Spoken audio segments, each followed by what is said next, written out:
Endi biz flamingoga keldik. Flamingo degan endi bir urush uslubida, bu bir atalg'u. Flamingo. Flamingo'ninki eng oson kirish usuli oldingi darsda Lopez'ninkini chalgan. Shu Lopez'ni chalaylik avval. Avval shu Lopez'ni chalaylik.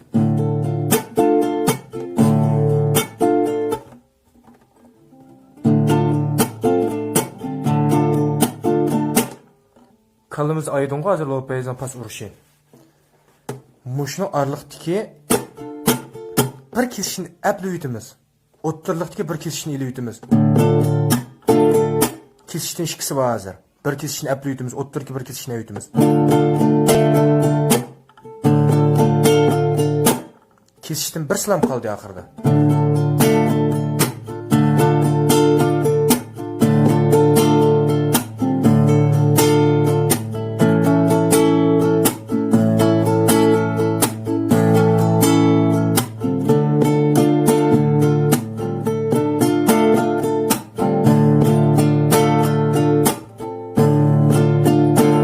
Flamingo'nu iki bölekki bölep məşq qilamiz. Qana iki bölek degende bu bir bölek, çoğ bölek. Bu çoğ bir böleknin içinde yani küçük uşaq 4 bölek var. 1 2 3 4. 1 2 3 4. 1 2 3 4. Avval baş barmaq 1 2 3 4. İlğa vaqtda bu çoğun birinci tanılamdı, ya ikinci tanılamdı degan gap yo'q. Bu erkin. Qol qaysdan aplik olsa, shu şekilde elimiz. Endi biz tomraq ovoz amra qulab qalsaq, tomraq şekil chiqasak bu. Inchkirak ovoz qulab qalsak,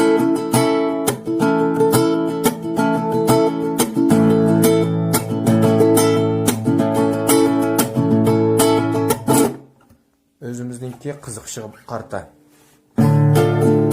Oldingi bilek. Hem ikinci bilek.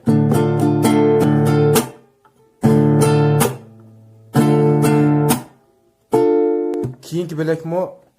4 küçük bilek.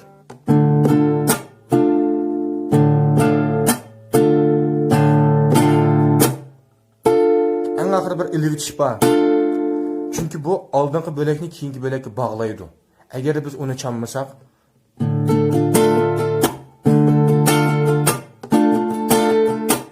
üzük olab qoladi. Muzika davomlashmaydi.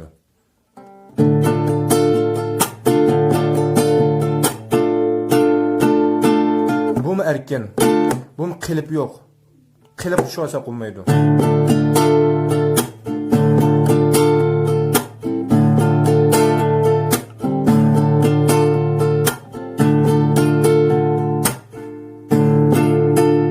Oldingi bilek,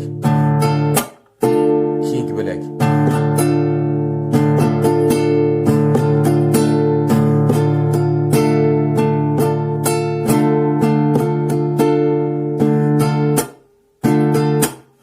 Buni qo'lni aldırmay köndürmez. Avval oldingi bilekni aldırmay çalımızda bir xil ritmda.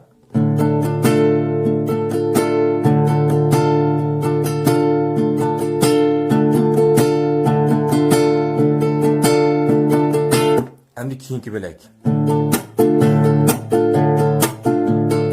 Bunun özüme bir pasni hosil qila oladi. Keyingi bilek uchun ayrim jixnaqchilarga tushadigan, sho'x muzikalarga tushadigan.